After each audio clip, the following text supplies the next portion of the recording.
ما تتخضوش أول ما تشوفوا مكونات الكيكة دي، بس لازم تجربوها الأول عشان تعرفوا قد إيه هي جميلة ولذيذة وفي منتهى الجمال، وهتاكلوها كل يوم من غير تأنيب ضمير. هنجيب في الأول كوباية من العدس الأصفر، هنغسله الأول بالمية. الكوباية دي بتساوي 200 جرام، والمكونات كلها مكتوبة في آخر الفيديو زي ما بنعمل دايما بالجرام وبالكوباية. هنغسل العدس كويس بالمية، وبعدين هنصفيه، وبعدين هنغطيه بمية عادية بحرارة الغرفة، وبعدين هنسيبه بقى في المية دي منقوع على الأقل ساعتين. بعد كده بعد ما هنسيب العدس بقى، هنجيب كوباية من التمر ده متقطع لقطع صغيرة ومنزوع النوى، والعدد بتاعه تقريبا من 13 ل 15 تمراية، والوزن بتاعه تقريبا يعني في حدود من 130 ل 150 جرام.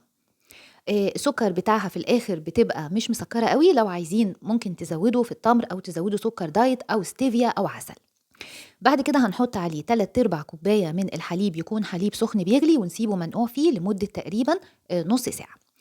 بعد كده بعد مرور ساعتين هنجيب العدس هنصفيه من المية، هنحط عليه التمر مع الحليب اللي كانوا منقوعين مع بعض لمدة تقريبا نص ساعة، حط عليهم بيضتين بحرارة الغرفة، وبعدين هنحط بقى رشة من الفانيليا ورشة من الملح، وعليهم 3 معالق كبار من الزيت. لو عايزين تستخدموا سمنة مثلا دايبة أو زبدة دايبة يبقوا 3 معالق كبار، معلقتين كبار من الكاكاو الخام الغير محلى بالسكر، نص معلقة صغيرة من القرفة لأنها بتساعد جدا في الحرق، ونص معلقة صغيرة من القهوة سريعة الذوبان بتدي طعم حلو جدا مع الكاكاو، معلقتين صغيرين من البيكنج باودر. وبعدين هناخد بقى المكونات دي كلها ونضربها كويس جدا جدا في الخلاط أو بالهاند بلندر، المهم إن يبقى الخليط ناعم مفيش فيه أي قطع.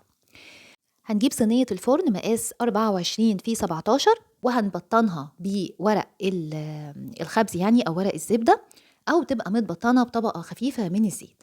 هنفضي فيها الخليط بتاع الكيك، وبعدين هنزينه بحبوب الشوكولاتة، برضو تبقى حبوب شوكولاتة دارك بدون سكر، ومعاها كده رشة من المكسرات المجروشة. لو مش عايزين تستعملوا حبوب الشوكولاتة، ممكن بعد ما تتخبز وبعد ما تستوي خلاص نحط عليها طبقة خفيفة كده من شوكولاتة دارك متدوبة. هندخلها بقى الفرن على حرارة 180 درجة، هتاخد تقريبا نص ساعة تبقى في الرف الأوسط في الفرن.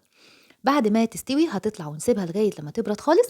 بعد كده هنقطعها ونقدمها، ممكن نقطعها على أنا مقطعها 6 قطع، بس بعد كده قطعت كل قطعة 2، يعني هي ممكن تكفي 12 فرد، لأن القطعة مشبعة جدا جدا جدا يعني، وطعمها حلو قوي، طعم الشوكولاتة وريحتها جميلة جدا، طعم العدس مش باين فيها خالص. إن شاء الله تجربوها وتعجبكم. يا ريت ما تنسوش تعملوا لايك على الفيديو، وأقول لكم بقى مع السلامة، وأشوفكم إن شاء الله المرة الجاية.